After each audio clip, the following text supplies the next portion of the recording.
Salut à tous les amis, bienvenue dans cette toute nouvelle vidéo de One Piece. Alors non, on va pas parler d'une critique analyse d'un chapitre. Là, on va plutôt parler des soi-disant spoilers de Monsieur Godroger, si je prononce mal et que j'écorche pas le nom, sur la fin du manga apparemment. Donc si vous voulez pas être spoilé, quittez cette vidéo. Sinon, restez jusqu'au bout. Et n'hésitez pas à vous abonner et à mettre la petite cloche, ça fait toujours du bien pour le référencement et pour monter un peu le nombre d'abonnés, car vous êtes 98, je crois, à pas être abonné, donc ça fait énorme, pourcent. Bref, parenthèse étant passée. Donc, il a apparemment publié, ce certain Godroger, des spoilers en 6 parties, qui sont publiés sur le site Japon FM, un truc comme ça, je crois. Donc, je vais essayer de vous les lire en même temps que je les lis, et on va découvrir ça ensemble. Donc là, j'ai la partie 1 sous les yeux. Donc, on va commencer là. Alors, dans le chapitre 1100 plus ou moins, Luffy va retourner dans le passé. Aïe, aïe, il va retourner dans le passé. Ouais, déjà là, j'ai un problème. Alors, il va retourner dans le passé grâce au fruit du Toki Toki no Mi ou est-ce qu'il va retourner dans le passé par un autre moyen? Enfin, c'est un peu. Bref, et puis est-ce que ça a des conséquences aussi sur le futur? Est-ce que du coup c'est lui en fait Joy Boy du passé? Je sais pas, enfin bref, continuons. Donc il va retourner dans le passé, il y a 900 ans et 9 mois. Ah putain, c'est précis. Donc, pendant le siècle oublié, je suppose, il rencontrait deux frères. Il voyagera dans le temps avec l'aide de trois fruits démons. T'entends de quoi? Il voyagera dans le temps avec l'aide de trois fruits du démon. Ouais. Le sien, ok. Celui de Frankie, what? Et celui de Bonnie, ouais. Alors Bonnie c'est le vieillissement, le Nikali Kanobi c'est l'imagination, donc encore, ouais pourquoi pas. Mais il a des trois fruits du démon, Frankie il a pas de fruits du démon. Ah oui, c'est la phrase suivante. Frankie obtiendra le fruit de Kuma, qui est mort en sauvant Bonnie. Pas sûr que ça implique Bonnie, ok. Frankie obtiendra le fruit de Kuma. Ah rien que ça, bah putain. On va voir avec les armes qu'il a et tout, ça va être monstrueux, hein. Déjà, juste le fruit de Kuma en lui-même est monstrueux. On peut voyager d'un bout de la planète à l'autre, rendre, rendre, comment on appelle ça, tangible n'importe quelle émotion humaine, et même la mémoire, donc s'il a ça en plus. Ah ouais, je commence à comprendre justement. Je commence à comprendre. Parce que lui, comme il peut rendre tangible tout ce qu'il veut, ça se trouve, il va rendre tangible peut-être la mémoire ou l'esprit de Luffy. Donc ensuite, Luffy, avec son pouvoir, peut-être qu'il va... Et celui-là de Bonnie, peut-être qu'il va... Enfin, je vais créer ce spatio-temporel, je sais pas, mais... Ouais, enfin, on verra bien, mais bon, je trouve ça un peu chelou. Bon, bref, allez, admettons, il voyage grâce à l'aide de ces trois feuilles démons-là. C'est un peu claqué au sol, hein, mais bon, pourquoi pas, allez. Donc, Luffy rencontrera deux frères, ok? Donc du coup, dans 900 ans en arrière. Frère aîné, le prince héritier Im. Donc est-ce que c'est le Im actuel? Bon, je pense que oui, hein. Frère cadet, prince Diras. Futur Joy Boy. Alors attends déjà. Alors Im est le frère aîné de Joy Boy. Du coup, le fameux Tiras. Ouais. Je suis choqué limite à chaque ligne, mais c'est choquant quoi. Enfin, je sais pas. Donc, Luffy rencontrera deux frères aînés, le prince héritier Im, frère cadet, prince Diras. Attends, j'ai du mal avec le prénom. Futur Joy Boy. Diras est connu comme le rigolo. Oui, bon, logique, hein, tout est dans le nom. Tandis que Im est le sage. Ouais, bon. expose des sabots avec une arme antique. Enfin, je suppose que c'est une arme antique, j'appelle pas ça faire le sage, mais bref, pourquoi pas, vas-y. Im travaille secrètement avec des étrangers, 20 nations, pour organiser un coup d'État. Ouais, bon, jusqu'à rien de surprenant, on se doute bien que c'est lui qui a créé plus ou moins le gouvernement mondial, afin de voler la couronne, car il a découvert que Tiras sera le prochain héritier.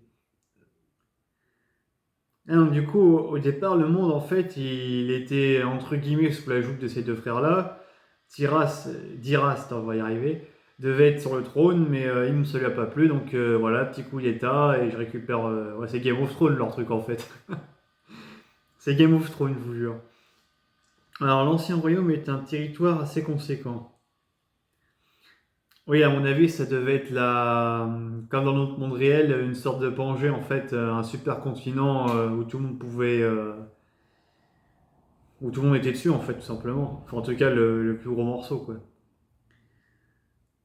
Donc j'en étais où? Oui, assez conséquent. L'Hydrostar ne fait pas partie de ce royaume, mais est un endroit par lequel vous devez passer pour atteindre la capitale du royaume. Ouais. Attends, je relis, désolé, parce que j'ai pas compris. Alors, l'ancien royaume est un territoire assez conséquent, oui. L'île Roadster ne fait pas partie de ce royaume, donc ok, c'est vraiment à part. En même temps, logique, parce que bon, c'est la dernière île du Nouveau Monde de ce qu'a dit Gold Roger, et il a bien dit que c'est pas là que se trouve Loftel, mais est un endroit par lequel vous devez passer pour atteindre la capitale du royaume. Donc déjà, rien que là, en fait, on a plusieurs indices. Ils nous disent en quelque sorte qu'on est obligé d'aller à Roadstar pour pouvoir accéder à l'ancien royaume. C'est un peu ce qu'ils disent en fait là.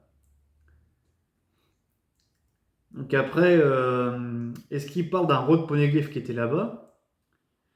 Ou est-ce qu'ils parlent d'une sorte de tunnel qui relierait Roadstar au supercontinent? Alors que ça soit sous la mer, sous terre ou pourquoi pas dans les cieux, hein, un espèce de mode de transport qui transporterait directement. Enfin non, même ça serait chelou parce que Gold Roger, il a bien été à l'Outstar, il n'a pas réussi à atteindre l'Oftel direct après et a bien dit qu'il fallait trouver les 4 poneglyphes pour. Mais ouais, attends, je relis quand même, mais c'est un peu bizarre. Attends. Il ne fait pas partie de l'ancien royaume, mais est un endroit par lequel vous devez passer pour atteindre la capitale du royaume. On peut atteindre la capitale du royaume que par le Roadstar? Ou est-ce que c'est juste un raccourci? Ouais, c'est pas trop précisé, mais bref, passons. Donc, le fils se promène, mais manque de rencontrer Diras, 18 ans, qui court à travers le palais pour essayer d'attraper un papillon rare. Oui, rappelons d'ailleurs que le fils, normalement, il est censé avoir 19 ans, hein, à l'heure actuelle, 19 ou 20 ans. Donc, ce qui fait qu'il va rencontrer l'ancien Joy Boy à son prime. Leurs deux silhouettes se ressemblent beaucoup, jusqu'alors rien d'étonnant. La principale différence est que Diras a une cicatrice sur l'œil opposé. Ouais, bon, c'est le petit clin d'œil. Im et Luffy ont senti la présence de l'autre, et Im était choqué car c'était la première fois qu'il entendait deux battements de cœur similaires. Mais est-ce que du coup, alors déjà là j'ai déjà plusieurs interprétations.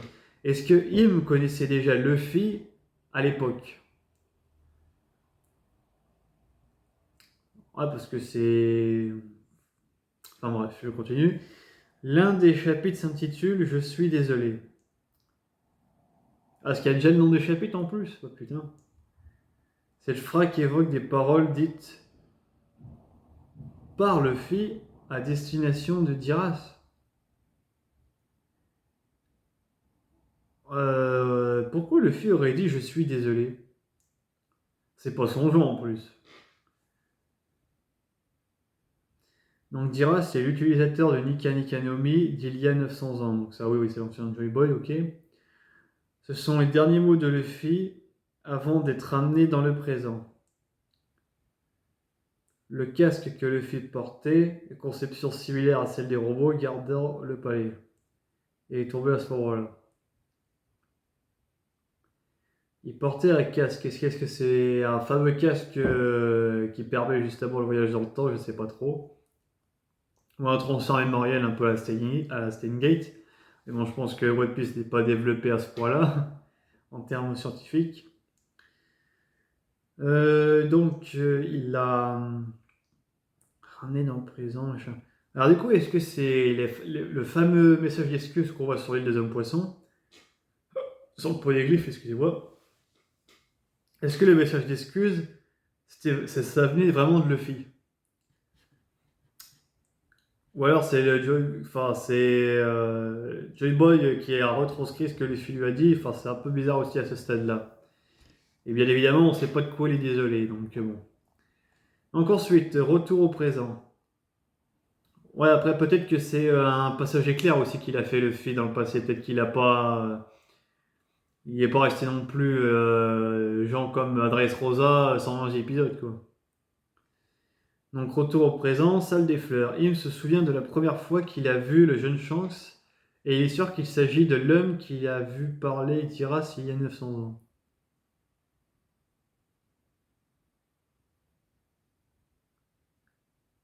Donc il confond Luffy et Shanks du coup, de ce que je lis là en fait. C'est un peu ça.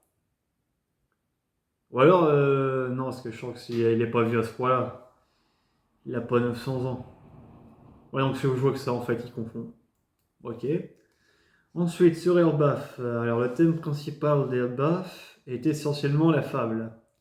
Ouais, logique, c'est relié à un viking, les bouquins d'Ohara, Dr Vegapunk, tout est lié, et c'est QFD. Hein. Donc, la réponse aux principales interrogations concernant le monde de One Piece se fera sur cette île, selon God Droger. Pas beaucoup de combats, mais ça sera l'un des meilleurs mini-arcs de One Piece. Ok, donc ça sera un peu une sorte de île de Zo, mais là vraiment en version on va tout balancer quoi. J'aimerais bien qu'on sache d'où viennent vraiment les faux éléments parce que là, de ce qu'on a eu dans les dernières escales, que ce soit créé par l'imagination de l'homme, c'est un peu trop facile quoi. J'ai envie de dire le fluide alors c'est pareil. Ça et par contre sur le fluide j'aimerais bien aussi avoir une explication plus approfondie. Bref, on continue. C'est la véritable base du groupe scientifique spécial, faction inconnue de la marine et CG, que nous avons vu jusqu'à présent. Il est composé de nombreux utilisateurs de fruits qui s'entraînent à éveiller leur pouvoir. Attends, on parle de quoi là? Ah, il y a une base à Airbaf? Non, non, c'est ce qu'ils nous disent en gros.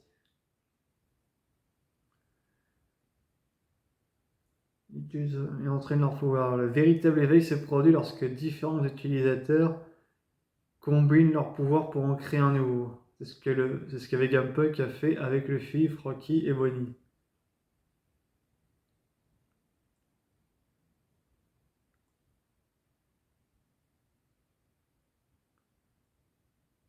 Combinent leur pouvoir pour en créer un nouveau.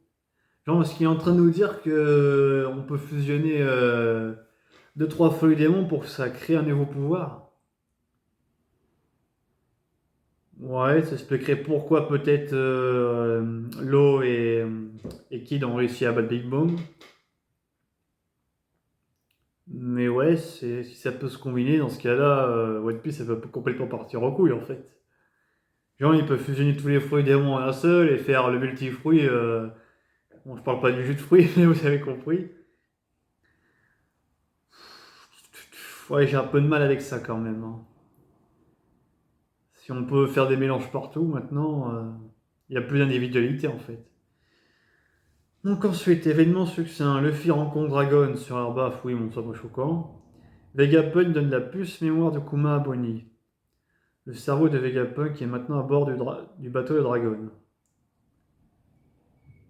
Ouais, bon, ça c'est pas choquant non plus, fallait bien emplacement. Robin rencontre Saul, ah ça c'est intéressant, ça va être très intéressant à voir quoi. Elle va revoir une personne en vie, ça va être très émouvant comme passage. Luffy rencontre le roi Loki. Ouais, bon pourquoi pas. Hein. Pas de nouvelles du père de Loki, mais ce dernier a mentionné qu'il a disparu depuis 60 ans. Alors, il y a des disparitions en ce moment entre Kobe, Dr Vegapunk, j'en passe, c'est des meilleurs. Ah bah du coup, là en fait, de ce qu'on dit dans le dernier chapitre de One Piece, si on se réfère à ces spoils-là, c'est-à-dire que du coup, Vegapunk, c'est l'armée révolutionnaire qui l'a enlevé, entre guillemets. Enfin, je verrais ça comme ça, moi. Donc, concernant l'ancien royaume, Uranus est un vaisseau spatial capable de se rendre sur la Lune. Ouais. Bah, plutôt un bateau qui détruit tout, un vaisseau spatial pour Uranus, c'est ce qui expliquerait d'ailleurs comment ils ont désintégré l'Elusia là où était Sabo. Et Poséidon contrôle les rois des océans, enfin rois des mers, ok. Ça se tient. Cependant, c'est un vaisseau militaire capable de destruction massive. Excusez-moi. Et qui utilise l'électricité comme principale source d'énergie. La technologie actuelle de Vegapunk n'utilise que l'énergie thermique.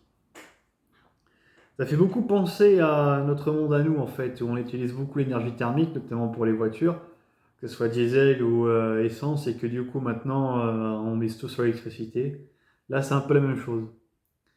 Uranus a été utilisé sur l'ancien royaume il y a 900 ans. Ah, ça veut dire qu'ils ont éclaté le supercontinent comme ça du coup. Est-ce que c'est ça qui a créé le monde de One Piece? Ouais. Cela n'a pas suffi à détruire l'ancien royaume, oui, ça c'est sûr, mais il a été fragmenté. Oui, bah logique, hein, on va dire. Ça, je l'avais vu venir.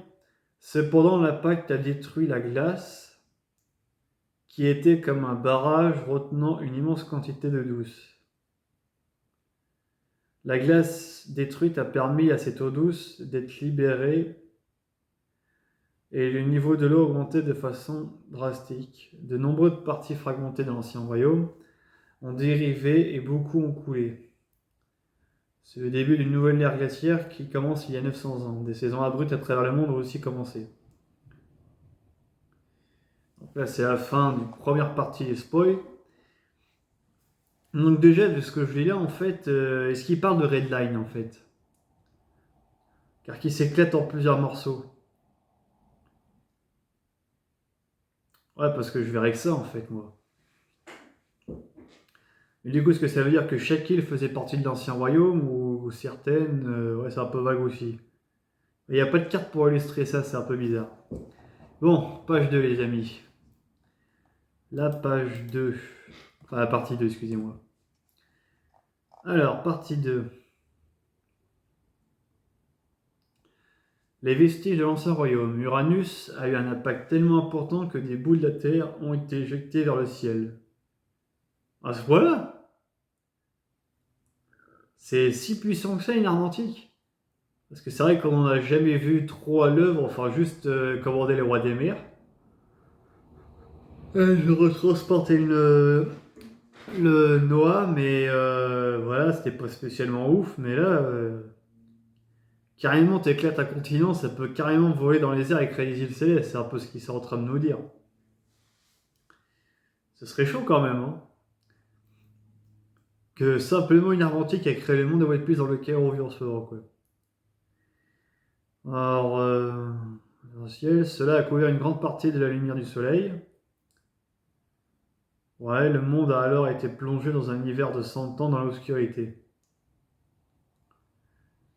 Dû aux morceaux d'île qui bouchaient le soleil en haut, ou, enfin bouchaient les rayons du soleil, ou dû aux radiations, ou je sais pas, c'est un peu, c'est pas trop expliqué.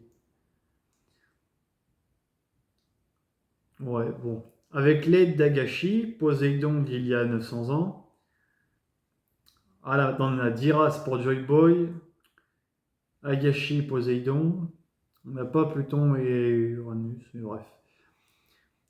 Noah transporte d'importantes reliques de l'ancien royaume, a été emmené pour être caché sur l'île des hommes poissons. Ouais. Attends. Ça veut dire que du coup, si tout le monde aurait visité les Noah, bah, ils auraient pu faire des découvertes de malades sur le siècle oublié. En plus, il y avait les dragons célestes, souvenez-vous, il y avait un dragon céleste, je sais plus comment il s'appelle, c'est un Charlotte ou je me rappelle plus, qui à un moment était sur l'île des hommes poissons. Ça m'étonne déjà qu'il ça l'a pas interpellé et qu'il a pas visité le bordel, quoi. Même le gouvernement mondial, ils ont connaissance des hommes poissons. Pourquoi laisser un tel truc dedans? Ils auraient pu envoyer un amiral, réduire le bateau en miettes, je sais pas. Enfin, c'est sous-marie-joie, ce que je veux dire en plus. Hein. Enfin, je trouve ça bizarre. Bon, bref, continuons. L'un de ces objets est la lettre d'excuse de Diras pour avoir été incapable de tenir sa promesse envers Agashi. Ouais, le fameux poneglyphe de Joy Boy d'excuse ouais, envers Agashi, son ancien poisson ami de l'époque de 900 ans. Après, si le bateau contenait que ça, j'ai envie de dire, c'était pas. Mais bon, il y a plusieurs reliques, donc bon. Il s'adresse à Agashi qui lui était désolé et lui fait savoir que dans 900 ans, un homme réapparaîtrait et tiendra sa promesse. La promesse de laisser son peuple voir et sentir la chaleur du soleil. Alors est-ce que du coup le fait que Luffy voyage dans le temps a fait cette promesse-là 900 ans plus tard, ce qui créerait un sacré paradoxe temporel, après ça dépend de comment est faite la timeline de One Piece, mais si c'est Luffy qui est à l'origine de tout, c'est un peu bizarre. Et si c'est pas Luffy qui est à l'origine de ça, alors il y a 900 ans, qui aurait pu prévoir qu'il fallait attendre 900 ans pour que quelqu'un réapparaisse dans le futur? Est-ce que c'était une prophétie écrite quelque part?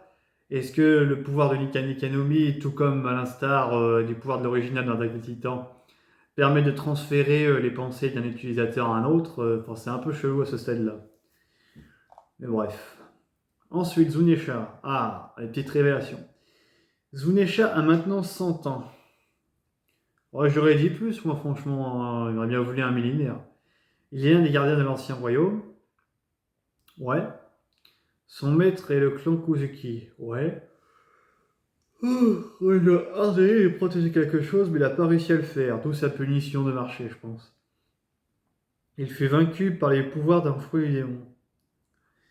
Bah, ça devait être un fruit costaud quand même, parce qu'il a éclaté le jab juste avec sa trompe, et enfin bref, il faut le vouloir, hein. Il a l'air assez balèze, quoi, le Zunesha. Le chef du clan Kuzuki a ordonné à Zunesha de ne jamais revenir à Wano. Pas avant 1000 ans, plutôt 900 ans, entre point d'interrogation. Oui, donc, le fameux jour où Joy Boy réapparaîtrait. Wano a fermé sa frontière environ 100 ans plus tard, après avoir réglé certains événements importants et après y avoir été contraint. Ouais. Ah, donc c'est sûrement en rapport avec l'art antique, plutôt du coup, je pense qu'ils devaient la cacher, et que du coup ils ont fermé la frontière du pays pour que personne ne mette la main dessus.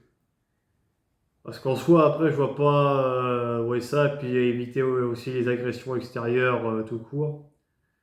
Mais ouais, celle-là d'histoire, moi je pense que c'était surtout pour l'art antique qui devait se protéger, parce que c'était très convoité à l'époque, je pense. Donc, événement succinct.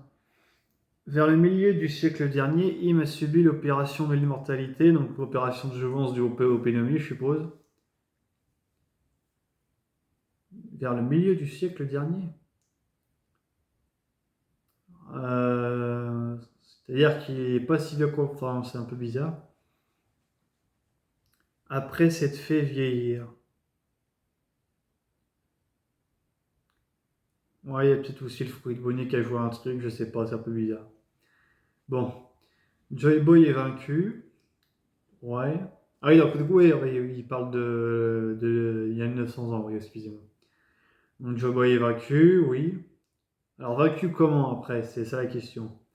Est-ce que c'était vaincu par lui personnellement? Est-ce que c'était vaincu par un ensemble de forces extérieures? Je sais pas. Alors le bruit court que dans 800 ans plus tard, Nika réapparaîtra. Oui, la légende de Nika, les dieux du soleil, que Wozu nous a raconté quand son combat contre Jinbe. Le grand nettoyage commence dans les prochaines décennies. Donc oui, pour effacer l'histoire, je suppose. Les polyglyphes commencent à se répandre dans le monde, ouais, Wano est fermé, ouais, un gouvernement mondial est formé, ouais. Uranus est gardé caché. Ouais, logique. Donc Uranus, on ne sait toujours pas aller à l'heure actuelle, mais au vu des derniers chapitres, je pense que c'est Im qui l'a, logique. Poséidon n'est plus là, mais on sait que s'il est là, c'est Shiroshi qui l'a. Pluton a disparu après avoir été coulé. Donc oui, sous Wano du coup.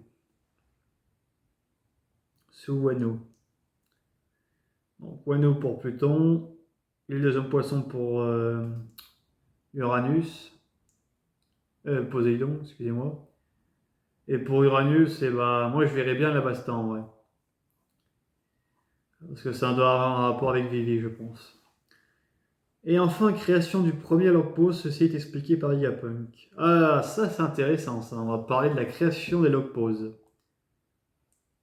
Concernant l'Ancien Royaume, même si l'Ancien Royaume est un supercontinent, oui, c'est ce que je viens de dire, les différentes parties du supercontinent possèdent leurs propres matériaux terrestres uniques.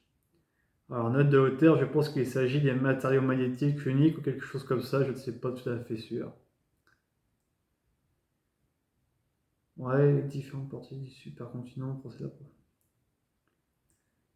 Ouais, donc ça doit avoir un rapport avec la magnétique et tout ça.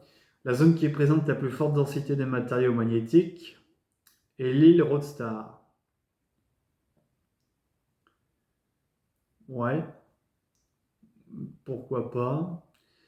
Dans le passé, lorsque l'eau s'est coulée en aval de Roadstar, est-ce que Roadstar c'est où en fait? C'est une île sous l'océan, c'est une île au-dessus de l'océan, c'est une île pas loin de Rivers Mountain, enfin oui c'est pas loin de Rivers Mountain, mais ce que je veux dire, est-ce que c'est collé? Enfin je sais pas. Des matériaux suivant ce cours d'eau. La zone du supercontinent la plus proche de Roadstar a donc reçu le dépôt le plus élevé de matériaux terrestres, tandis que l'extrémité la plus éloignée du supercontinent a eu le dépôt de densité le plus faible. Alors, de ce que je comprends, après peut-être que je fais une mauvaise interprétation, est-ce que du coup, Rivers Mountain s'est écrit comme ça, et que tout le dépôt est coulé sur le Roadstar, ce qui sous-entendrait quand même que le Roadstar c'est vraiment juste à côté de Rivers Mountain, quoi. Et l'autre partie, sur la première partie de la route de tous les périls, c'est-à-dire Grand Line, quoi. Ouais, je verrais ça comme ça. Un jour, un géographe a proposé qu'en utilisant un aimant, celui-ci pointera toujours dans la direction de la densité la plus faible vers la densité la plus élevée. Les gens pourront ainsi parcourir tout le continent sans se perdre.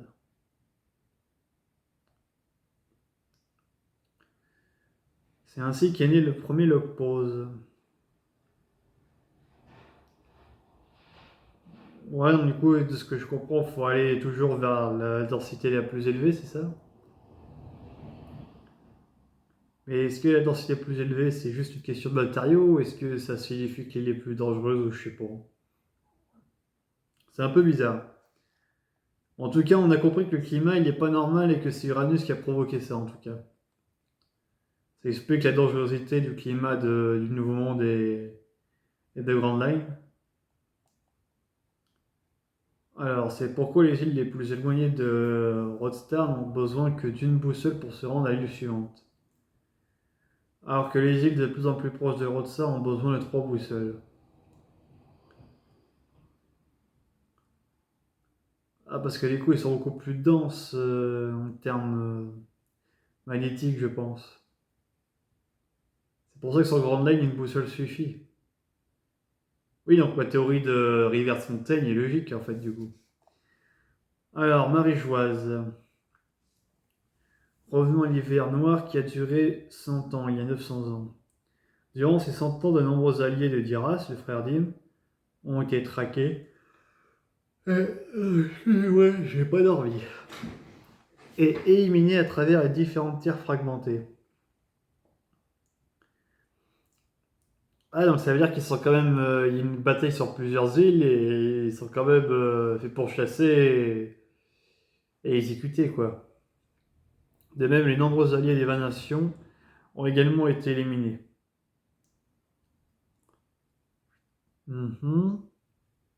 Ça veut dire que des deux côtés, il y a eu un nombre de morts assez conséquent, quoi. Ouais, il y a eu des trop de morts des deux côtés de la guerre, les corps ont été enterrés, mais à cause des 100 ans d'hiver froid, les corps ne se sont pas décomposés, ils ont gelé.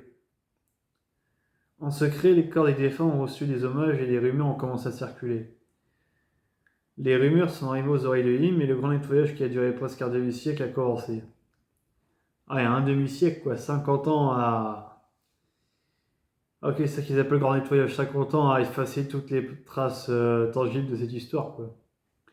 Les corps de ces individus ont été volés et stockés dans l'actuelle chambre de glace de Marie-Joise. Donc ça explique pourquoi il y avait un grand chapeau de paille, c'est parce qu'en fait c'était le chapeau de paille du Joy Boy de l'époque, quoi. Qui devait être énorme, hein, quand même. Au moins que c'était sous sa forme d'Ika qui était énorme, je sais pas, bref. Alors cependant, le vrai secret des Marie-Joises, c'est en fait une source d'énergie créée par l'homme. Donc ce serait ça le trésor de Marie-Joise. Parce que si c'est le cas, moi j'entendais un truc un peu plus stylé, quoi.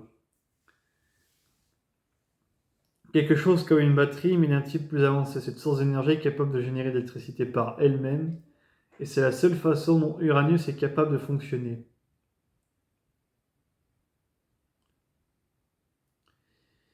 Ah mais du coup ça peut pas être Vivi qui fait fonctionner ça, donc c'est quoi? Ah ouais, c'est un peu bizarre là. Uranus ne peut fonctionner que à l'intérieur de Marie-Joise du coup? Enfin c'est bizarre. Et ça sous-entend aussi que c'est tellement énorme l'énergie que ça doit emmagasiner que on peut l'utiliser que de cette façon-là en fait. En même temps, pour détruire des continents ou des îles entières, envoyer le paquet quoi. Lorsqu'elle n'est pas utilisée, la source d'énergie est également stockée dans la chambre de glace, car le froid aide à préserver la durée de vie de la source d'énergie. Ouais, là c'est un peu chelou. Cependant, au cours du millénaire, la température du monde remonte lentement et c'est beaucoup plus élevé que pendant le siècle oublié. Ouais, bah, c'est un peu comme dans notre monde à nous, j'ai envie de dire, avec la Terre, hein. Au début, c'était une ère glaciaire, et puis là, maintenant, c'est un peu trop chaud. La puissance de la source d'énergie subit lentement des pertes de puissance. La dernière fois que la chambre de glace a été regelée et restaurée, c'était par le précédent utilisateur du Iinomi.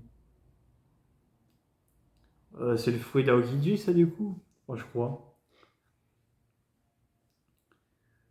Mais du coup, si ça perd lentement de l'énergie, ça veut dire que c'est pas une source d'énergie inépuisable, en fait. C'est un truc de malade quand même, parce que ça a dû tenir peut-être 900 ans, mais c'est pas non plus. C'est pas un truc renouvelable à l'infini, quoi. Donc, au moment où le gouvernement mondial s'apprête à demander à Kuzen de congeler la chambre de glace, Kuzen n'est pas au courant de la source d'énergie, mais il est au courant des corps congelés. Kuzen dévie vers le monde des pirates. D'accord, c'est parce qu'il a découvert cette vérité qu'il s'est rangé du côté des pirates. Mais il s'est rangé du côté des pirates, est-ce qu'au fond il a toujours redoublé cette justice parce qu'il a quand même protégé Spoker de Flamingo, alors qu'il n'avait aucune raison de faire ça. Et le fait qu'il a rejoint Barbe Noire, est-ce qu'il va pas le trahir tôt ou tard? Enfin, c'est un peu bizarre. Et ok. Doflamingo est au courant à la fois des corps congelés et du but de la source d'énergie. Oui, ça c'est pas étonnant. Le gouvernement mondial panique maintenant parce que la source d'énergie peut s'épuiser avec le temps si la chambre n'est pas restaurée rapidement. Bah, pourquoi dans ce cas-là avoir laissé s'échapper Aokiji, je comprends pas. Ou pourquoi pas avoir tenté de le supprimer? Ah remarque, ça explique peut-être le duel entre Aokiji et Akainu. Il y avait peut-être pas que le poste d'amiral en chef qui était en jeu. Eh bah purée. Donc,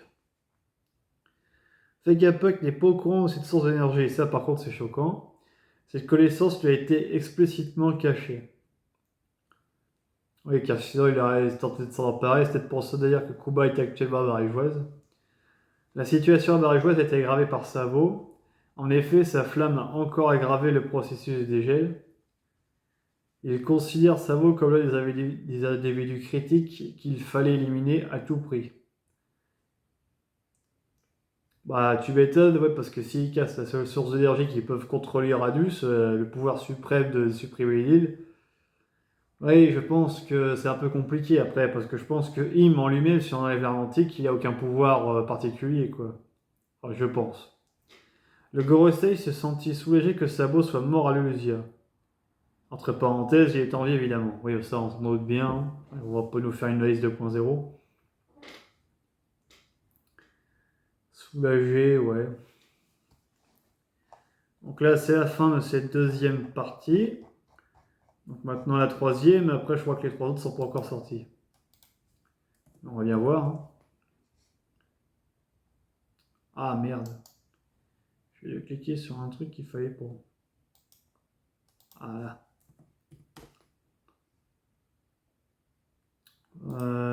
Zut.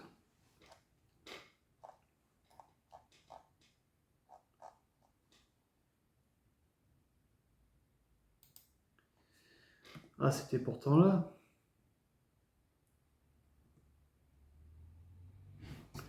Pourquoi ça m'affiche ça?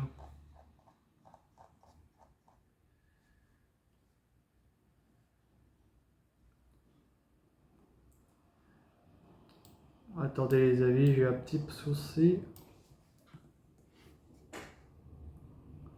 Ah bah quand ça veut pas.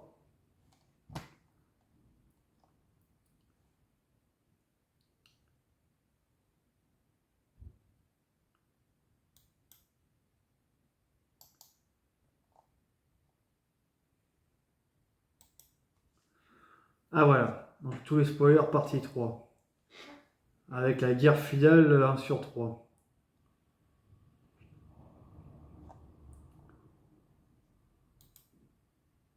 Zut. Donc le début de la guerre finale. Une bataille incroyable, 1 sur 7. Donc le début de la guerre finale est déclenché par l'affrontement entre deux Yonko, l'équipage de Barbe Noire contre celui de Shanks. Oui, bon, ça on s'en doutait, c'était un combat qui était teasé à Maryford. Et qui allait forcément arriver. De toute façon, Barbe Noire, elle est vraiment le dernier antagoniste, si on compte pas Im et le gouvernement mondial, à abattre, donc ça c'était logique. L'auteur de Leak a préféré ne pas mettre de véritables spoils à ce sujet. Apparemment, il préférait que les lecteurs l'apprécient à sa juste valeur en lisant avec impatience. Ah oui, quand même. C'est à ce point-là que le combat va être dantesque. Mais il nous a quand même tout fait part de quelques indices. Donc il y aura un allié quelque peu inattendu qui combattra aux côtés de l'équipage de Shanks. Est-ce que c'est le fameux Cooper Gaban que tout le monde attend avec impatience? Il y a des chances. Il y aura des morts, personnages importants. Bah moi je verrais bien la barre de Shanks. Hein. De toute façon, Marvener ne peut pas mourir par défaut parce que même dans les spoilers, ils nous disent qu'il y aura un combat avec Luffy. Donc c'est logique qu'il va survivre en fait. Donc bref, il y a quelque chose que Shanks a dit à Baggy il y a longtemps qui se réalisera. Ça c'est intéressant. Alors qu'est-ce qu'il a pu lui dire qui se réalisera? Est-ce qu'il parle de Joy Boy? Est-ce que Baggy était au courant depuis le début? Si c'est le cas, ça serait vachement chelou en vrai. Car il aurait été au courant que Luffy a mangé le fruit entre guillemets du Gum Gum et il n'aurait pas réagi face à cela, donc c'est bizarre. Après, n'oublions pas que Shanks et Baggy n'ont pas encore atteint Loftel. Hein. Donc peut-être qu'ils connaissent pas tous les secrets de ce monde. Ah, on sait pas trop à ce stade-là. Alors immédiatement après l'affrontement entre Barbe Noire et Shanks, nous connaîtrons enfin la lignée de Shanks et le rôle de ses ancêtres il y a 900 ans. Donc cet événement arrive parallèlement à d'autres, mais reste le premier. D'autres affrontements arrivent en simultané. Donc Wano s'ouvre au monde. Alors le moment d'ouvrir de Wano est arrivé. Quand Nosuke, Inuarashi et Nekomamushi ont mis le cap sur Zou. Alors une relique, flashback, une relique du passé a été montrée à Zunesha, un flashback de l'histoire datant de 900 ans. Et montré, ce flashback parle de Joy Boy, du chef Kuzuki, de Zunesha et de la relique elle-même. Il y aura une histoire d'amour touchante. Ouais, bon. Retour au présent. Zunesha est de retour à Wano et ouvre la frontière. Donc oui, c'est fameux les espèces de deux murs qui faisaient cuve, il va les péter, je pense. Pour que Wano puisse être entièrement révélé. Sa puissance est utilisée pour briser les rochers et barrières qui entourent tout Wano, et ça c'est logique, c'est ce que je viens de dire. L'eau de plus est déversée sous la mer en contrebas, la Wano d'il y a 900 ans se révèle dans toute sa majesté. Momonosuke s'adresse à son peuple, toute l'histoire de Wano est révélée, auparavant consignée dans le carnet d'Oden. Avec l'aide de Zunesha, les concitoyens commencent à descendre vers le Wano d'en bas. Pluton est révélé quelques chapitres plus tard, c'est un majestueux vaisseau de guerre et il est à moitié enterré. Pourquoi moitié enterré? Une lettre écrite par le chef du clan Kozuki il y a près de 100 ans est gravée sur des côtés du navire de guerre Pluton écoulé par le clan Kozuki. Ah d'accord, donc ceux qui l'ont coulé, bon, je suppose par rapport à la puissance qu'il dégageait, car si Uranus pourrait éclater les îles quand ils veulent, et bah Pluton, j'imagine que ça va être la même chose. Hein. Après Pluton, c'est peut-être une énergie thermique et peut-être que Uranus c'est une énergie électrique. Voilà, puis comme ça, on aurait l'énergie bête pour Poséidon, ça ferait les trois. Ensuite, multitude d'informations. Son plan est de voler Pluton pour son propre usage. Je sais pas de qui il parle, mais ok. Pluton ne peut pas être absorbé par le corps de Barbe Noire car Pluton est enduit de Geiroseki, granit marin, commencé en gros. Oui, jusqu'à là ça me choque pas, parce que vu comme c'est Wano et que Wano est le seul pays où il y a du granit marin, ça explique tout. La marine arrive avec le séraphin Kuma. Ah bah j'espère qu'il n'a pas le même fruit parce que là ça va être chaud. Elle est dirigée par Fujitora. Kobe et Elmep sont également présents. Ça veut dire que Kobe a été libéré du coup. Donc un affrontement survient, les samouraïs plus Mix vs équipage de Barbe Noire vs Marine. Donc c'est un combat à 3 du coup, de ce que je lis. Ouais, ça en a l'air en tout cas. Et en plein Wano. Donc le Barbe Noire, bah, pour avoir l'Atlantique, la Marine, bah, pareil en fait. Hein. Parce que je vois pas qu'est-ce qu'ils ont d'autre à foutre sur l'île à part ça. Ouais, non, moi je verrais que ça en vrai. Juste pour l'inventer Pluton. Fujitora et Kozen ont une discussion. Donc, probablement sur ce qu'elle devrait être la justice, etc. Ou pourquoi il a rejoint le clan Barbe Noire, on va pas le savoir. Est-ce que c'est parce que c'est un Sword et qu'il a infiltré en tant que Sword ou je sais pas. Ensuite, retour à Maréjoise. Im parle à un homme et une femme, ils sont de la famille Figarland. Donc souvenez-vous, la famille Figarland, c'est la famille de Shanks. Et on connaît le nom de famille qu'on a vu dans le film One Piece Red, qui a été éclaté un peu d'ailleurs, mais bon, on va pas revenir dessus, j'ai fait une vidéo là-dessus. Il y a 900 ans, les Figarland sont ceux qui ont initié l'idée dans l'esprit de Im de se couronner roi du monde. Ouh là là, attends. Ça veut dire que de base, Im ne voulait pas être spécialement le roi du monde, et que la famille de Shanks a tout fait pour. Et pourquoi? Pourquoi Im et pas un autre?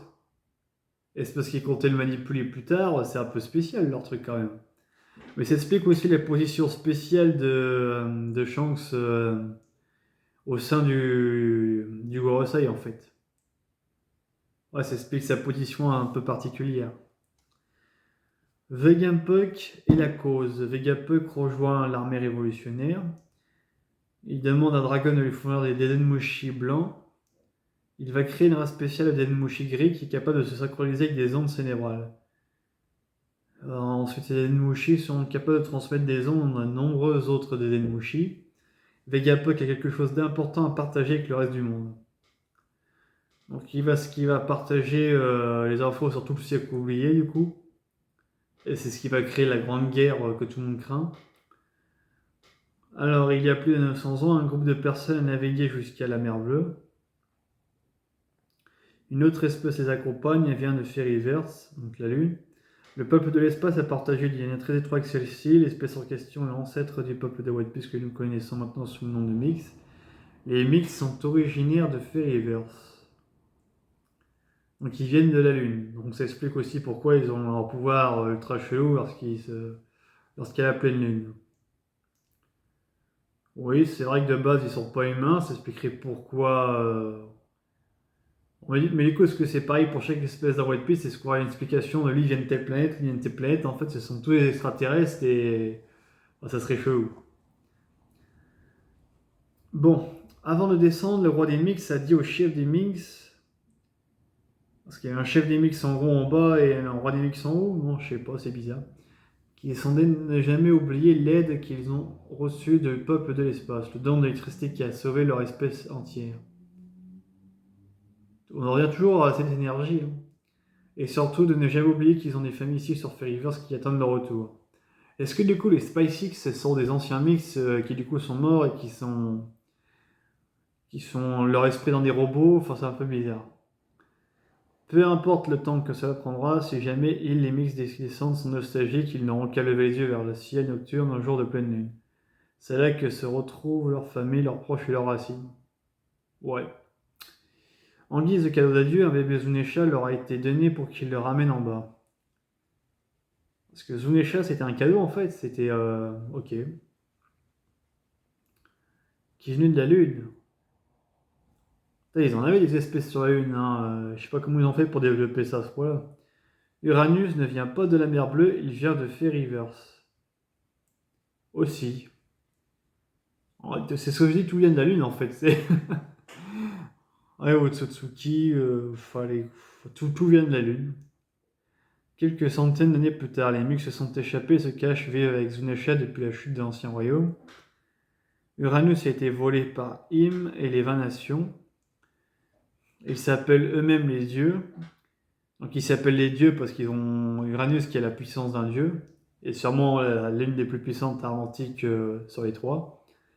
Pour symboliser leur statut, ils ont commencé à porter des masques à air, ces trucs pétillants qu'ils portent toujours autour de leur costume, et à monter au sommet de Redline.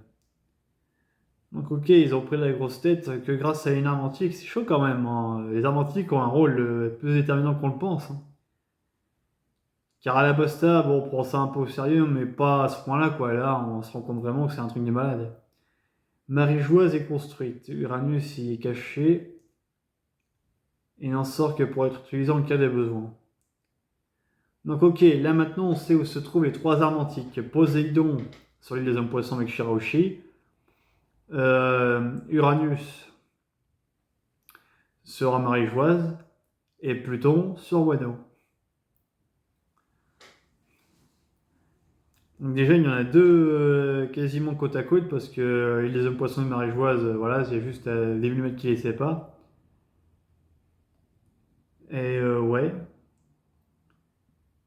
Ouais. Je continue. Les Lunariens faisaient autrefois partie du peuple de l'espace qui a voyagé jusqu'à la mer Bleue. Un incident les a fait partir et s'installer au sommet de Redline.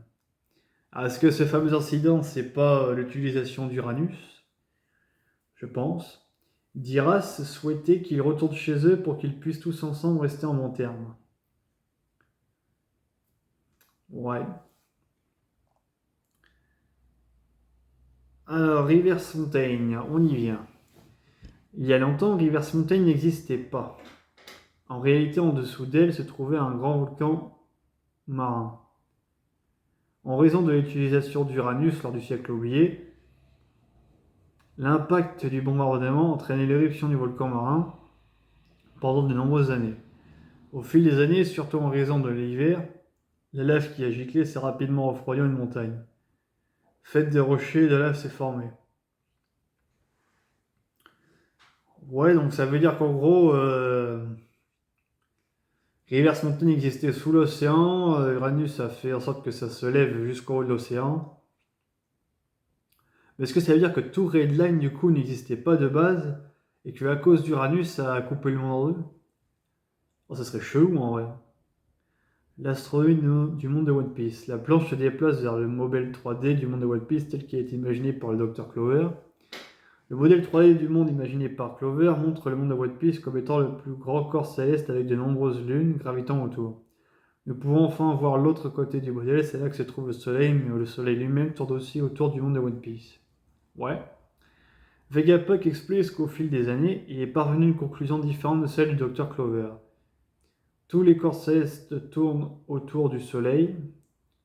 Il montre fièrement son nouveau modèle 3D de One Piece, le soleil étant le plus grand corps avec divers d'autres corps célestes tournant autour du soleil. Et pour son expliquant que sans le soleil, il n'y aurait peut-être aucun espoir pour nous. Ouais, bah c'est un peu comme dans notre monde à nous, jusqu'à rien de surprenant. Le soleil est la première chose que nous voyons en nous réveillant chaque jour. Le soleil est porteur d'espoir. Est-ce que c'est un rapport avec Joy Boy encore une fois? Plus d'explications sur Reverse Mountain. En raison de l'impact du bombardement, l'axe de One Piece est légèrement incliné. Est-ce qu'il parle de Redline du coup? L'inclinaison du monde a entraîné une force plus concentrée au milieu de la montagne de lave. Oh, en gros, c'est ça.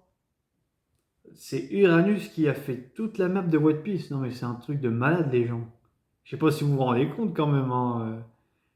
Si une armentique a réussi à faire ça, et puis à quel degré aussi? Est-ce qu'on peut contrôler le degré de l'armentique de sa puissance? Parce que là, il a. Ce qu'il a utilisé pour péter le Lugia, c'est bien une armentique, on n'est pas fou. Donc je pense que oui, il y a un degré qu'il peut utiliser à sa guise. Au cours des décennies, la force qui a fait que l'eau des 4 mers s'est écoulée vers la montagne de lave et vers le haut. Les chemins empruntés par l'eau érodent des parties de la montagne de roche et de lave coulent vers le bas à partir d'un 5e chemin. C'est le chemin qu'a emprunté l'équipage Chapeau de Paille pour entrer dans le Grand Line. Ouais.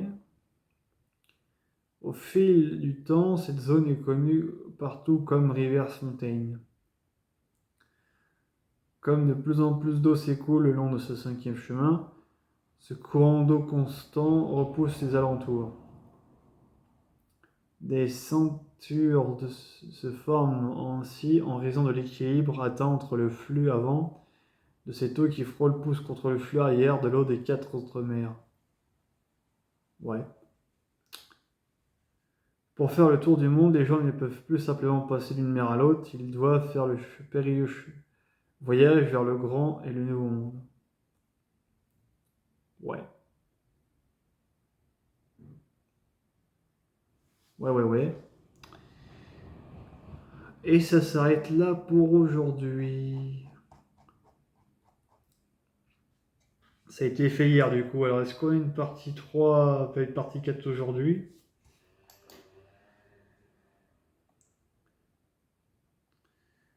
Je regarde quand même.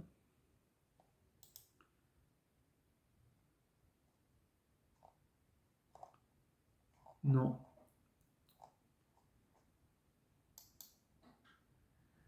Non. Bon les amis, je vais vous laisser là. La vidéo va être assez longue, hein, je pense. Donc voilà, j'ai fait une première partie sur les 3 parties, sans mauvais jeu de mots. On se croirait dans les 7K avec les parties sur parties. Donc je sortirai une prochaine vidéo pour parler des 3 autres, ou peut-être que je sortirai une vidéo par partie, on va voir. Mais déjà, de ce qu'on apprend dans les 3, on comprend un peu mieux beaucoup de choses. Mais on n'a pas toujours de révélations sur les fruits du démon du coup. Parce que là, on se doute maintenant comment va se passer la fin de l'histoire, c'est un peu QFD. Mais, ah si, attendez, oui. Dernière page. Ah oui, c'est parce que c'est concernant cette fuite. Alors, elle a été faite par God Droger, une figure emblématique parmi les théoriciens des One Piece, apparemment. Alors, je sais pas s'il est anglo-saxon, on sait rien. Et qu'elle est peut-être personnel Brodat, ce qui est marqué dessus. Donc, il dit que selon lui, le dernier arc de One Piece, ce sera Luffy qui voyage 900 ans dans le passé, rencontrer 2 frères, Franky et Bonnie, qui ont chacun leur propre folie des monstres. Ses frères sont censés aider Luffy à retourner à son époque. Même si Kuma, l'ancien roi du royaume Sorbet, mourra en essayant de sauver l'un d'entre eux. Donc il mourra dans le passé ou dans le présent, ça c'est un peu bizarre. Donc cette fin révélera également les 4 fruits du démon originaux, nés des désirs des gens. Ouais, là aussi j'ai un peu de mal quand même. Hein. Pourquoi 4 fruits seraient nés des désirs des gens et... Enfin c'est... Non, je sais pas. Ces fruits qui portent le nom des divinités puissantes sont appelés Dieu Soleil pour Nika. Dieu Air, ça on sait pas qui c'est. Dieu Terre, ça non plus. Et Dieu Pluie, on sait pas. Enfin, peut-être Dragon. Dragon, le père de Luffy, est censé manier le fruit du dieu de la pluie. Donc, Godroger explique également pourquoi le légendaire Barbe Noire peut manier plusieurs fruits démons, c'est parce qu'il a plusieurs cœurs. Ouais, c'est un peu bancal. La fin de Godroger décrit également un conflit entre 2 frères nommés Im et Diras. Im, le prince héritier de sa nation, complote secrètement avec... Ouais, c'est ce qu'on avait lu auparavant. Luffy retrouvera son père, Eny reviendra sur Terre, et le combat entre Luffy et Barbe Noire se déroulera dans le royaume des rêves. Carrément, il y a un royaume des rêves. Ça me fait un peu penser au jeu One Piece Red et Unlimited, je sais plus si on appelle ça comme ça, où Luffy il affronte un espèce de gars dans une espèce de dimension spatio-temporelle un peu bizarre. Ouais, le royaume des rêves. Et Luffy mettra également fin à l'existence des fruits du démon de par sa volonté. Ouais, là aussi c'est chelou quand même. Tu vas me dire, si c'est né de la volonté des hommes, ça peut disparaître de la volonté des hommes, mais disparaître comme ça d'un coup, où il y a des conditions, enfin c'est bizarre quoi. Ouais, c'est. Et puis Royaume des rêves, est-ce que c'est le Loftel, la capitale? Enfin, c'est un peu bizarre. Bon, bref. J'arrête ma vidéo ici, les amis. Je vous dis à très bientôt pour une prochaine vidéo. N'oubliez pas de penser à vous abonner, cliquer sur la cloche, etc.